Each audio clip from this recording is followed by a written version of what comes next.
언약을 새롭게 하다. 여러분, 오늘은 정말 엄숙하면서도 감동적인 이야기를 들려드리려고 합니다. 이스라엘 백성이 가나안 땅에 들어와 가장 먼저 한 일이 무엇이었는지, 그리고 그것이 우리에게 주는 교훈은 무엇인지를 함께 나누고자 합니다. 아간에 대한 형을 집행한 후에 여호수아는 모든 군사를 소집하여 다시 아이를 향하여 진격하라는 명을 받았습니다. 하나님의 능력이 당신의 백성과 함께 하셨으므로 그들은 곧 아이 성을 점령했습니다. 이제 군사적 행동을 중지하고 온 이스라엘은 엄숙한 종교적 의식에 참여해야 했습니다. 백성들은 가나안에 정착하기를 열망했으나 아직 저희 가족들을 위하여 집이나 토지를 소유하지 못했으므로 그것들을 얻기 위하여 가나안인들을 몰아내야 했습니다. 그러나 보다 우선적으로 주의를 기울여야 할 높은 의무를 수행하기 위하여 이 중대한 일은 연기되어야만 했습니다. 이스라엘 백성들은 유업의 땅을 소유하기 전에 하나님께 대한 그들의 충성의 언약을 새롭게 해야 했습니다. 모세의 마지막 권면에는 이스라엘 모든 지파는 하나님의 율법을 엄숙히 인식하기 위하여 세겜에 있는 에발산과 그리심산에 모이라는 지시가 2번이나 주어져 있었습니다. 이 명령에 순종하여 온 이스라엘 백성은 남자뿐 아니라 여인들과 아이들과 그들 중에 우거하는 객들까지도 다 길갈에 있는 그들의 진을 떠나 원수의 나라들을 통과하여 가나안 땅의 중앙부에서 가까운 세겜 골짜기로 행진했습니다. 비록 아직 정복하지 않은 원수들에게 애워싸여 있었을지라도 그들이 하나님께 충성하는 한 하나님의 보호 아래 있었으므로 안전했습니다. 야곱의 시대에서처럼 하나님이 그 사면 고을들로 크게 두려워하게 하신 고로 이제 히브리인들은 아무런 방해도 받지 않았습니다. 이 엄숙한 의식을 위하여 지정된 장소는 그들의 조상들의 역사와 연관시켜 볼 때 이미 신성한 곳이었습니다. 이곳은 아브라함이 가나안 땅에서 여호와께 첫 제단을 쌓은 곳입니다. 아브라함과 야곱이 모두 이곳에 저희 장막을 쳤었고 그 후에 이스라엘 지파들이 요셉의 시체를 가져와 이곳에 장사했습니다. 그뿐 아니라 여기에는 야곱이 판 우물도 있었고 그 가족들이 그 아래 그들의 신상들을 파묻었던 상수리 나무도 있었습니다. 이 선택된 곳은 팔레스틴에서 가장 아름다운 곳이었고 이 장엄하고 감명적인 광경이 벌어지기에 알맞은 장소였습니다. 아름다운 골짜기와 감람나무 숲으로 점철된 푸른들은 생수의 샘에서 흘러내리는 시내들이 물을 대줌으로 인하여 이름 모를 야생화들이 보석처럼 피어 불모의 산들 사이에 매혹적으로 펼쳐져 있었습니다. 그 골짜기 양편에 있는 에발산과 그리심산은 서로 가까이 접근해 있었고 그 산들 아래 있는 절벽들은 자연의 강단처럼 되어 있었고 거기서 하는 말은 사방에서 분명하게 들을 수 있었습니다. 한편 산 중턱에는 푹 꺼진 곳이 있어서 무수한 군중이 회집할 수 있었습니다. 모세의 지시를 따라 에발산에 큰 돌로 만든 한 기념비를 세웠습니다.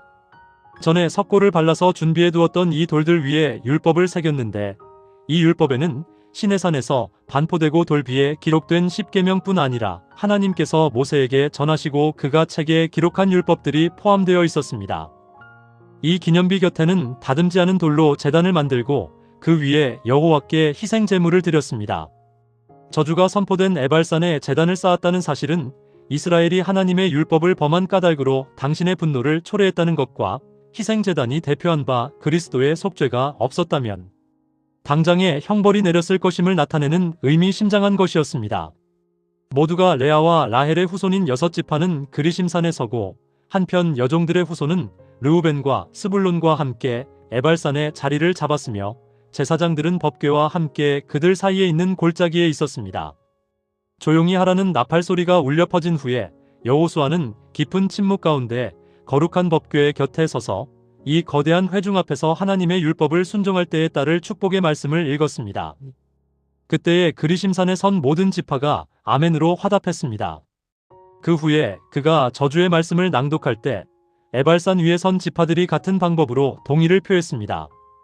이 같은 엄숙한 응답에 수천 수만의 음성이 합하여 한 사람의 음성과 같이 울려 퍼졌습니다. 이 일 후에 그들이 모세에게서 받은 율례와 법도와 함께 하나님의 율법을 낭독했습니다. 이스라엘 백성들은 시내산에서 하나님이 직접 당신의 입을 통해 말씀하시는 율법을 받았습니다. 하나님께서 친히 기록하신 그 거룩한 계명이 아직도 법궤 속에 보관되어 있었습니다. 이제 이 계명은 모든 사람이 읽을 수 있는 곳에 다시 기록되었습니다. 모든 사람들은 가나안 점령에 대한 언약의 조건들을 친히 볼 특권을 얻었습니다. 모든 사람들은 언약의 말씀을 받아들인다는 표시를 해야 했고, 그것을 준수하면 축복을 받고 게을리하면 저주를 받게 된다는 사실에 동의해야 했습니다. 율법을 기념비에 기록했을 뿐 아니라 온 이스라엘이 듣는 가운데서 여호수아가 봉독했습니다. 이스라엘 남자뿐 아니라 모든 여인과 아이들이 봉독하는 율법을 들었으며, 이 율법은 대단히 중요했기 때문에 그들도 역시 그들의 의무를 알고 행해야 했습니다. 하나님께서는 당신의 법도에 대하여 다음과 같이 이스라엘에게 명령하셨습니다. 너희는 나의 이 말을 너희 마음과 뜻에 두고 또 그것으로 너희 손목에 매어 기호를 삼고 너희 미간에 붙여 표를 삼으며 또 그것을 너희 자녀에게 가르치라. 그리하면 여호와께서 너희 열조에게 주리라고 맹세하신 땅에서 너희의 날과 너희 자녀의 날이 많아서 하늘이 땅을 덮는 날의 장구함 같으리라. 7년마다 온 이스라엘이 모인 중에 전 율법을 봉독해야 했는데 이는 모세가 명한 바였습니다. 매 7년 끝에 곧 정기 면제년의 초막절에 온 이스라엘이 내 하나님 여호와 앞 그 택하신 곳에 모일 때에 이 율법을 낭독하여 온 이스라엘로 듣게 할지니 곧 백성의 남녀와 유치와 내 성 안에 우거하는 타국인을 모으고 그들로 듣고 배우고 내 하나님 여호와를 경외하며 이 율법의 모든 말씀을 지켜 행하게 하라. 사탄은 항상 하나님께서 말씀하신 것을 왜곡시키고 인간의 마음을 흐리게 하고 이해력을 어둡게 하여 그들을 죄악으로 인도하고자 노력하고 있습니다.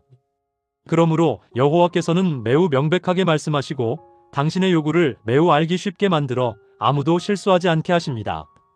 하나님께서는 끊임없이 사람들을 당신의 보호의 날개 아래로 이끌어들이사 사탄으로 하여금 그들에게 잔인하고 기만적인 능력을 행사하지 못하도록 노력하십니다.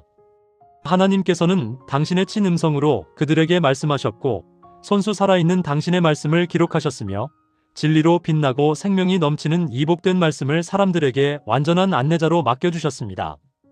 종교 지도자와 교사들은 성경 역사에 나타난 사실과 교훈은 물론 여호와의 경고와 요구에 대하여 백성을 가르치는 일에 보다 큰 주의를 기울여야 합니다. 이것들을 아이들도 이해할 수 있도록 단순한 말로 제시해야 할 것입니다.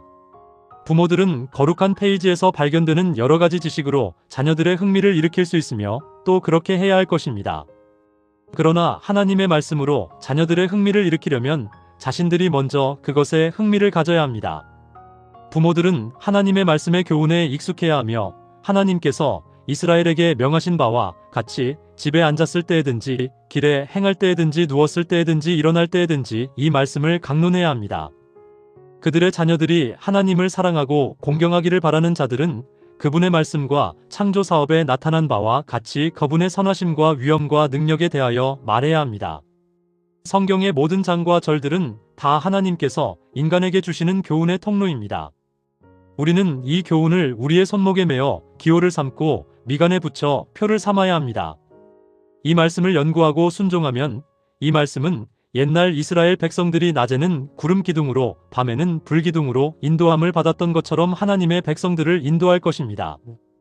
여러분, 이 이야기는 우리에게 무엇을 가르쳐 줄까요?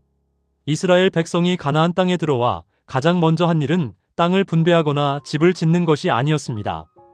그들은 먼저 하나님 앞에 서서 그분의 말씀을 듣고 언약을 새롭게 했습니다. 진정한 행복은 하나님의 말씀을 삶의 중심에 두고 그것을 따라 살 때 찾아옵니다. 축복과 저주, 생명과 사망의 선택은 우리 앞에 놓여 있습니다. 하나님의 말씀을 마음에 새기고 그것을 자녀들에게 가르치며 날마다 그 말씀으로 인도받을 때 우리는 축복의 길을 걷게 될 것입니다. 오늘도 하나님의 말씀을 가까이 하고 그것을 통해 인도받는 행복한 삶을 사시기 바랍니다.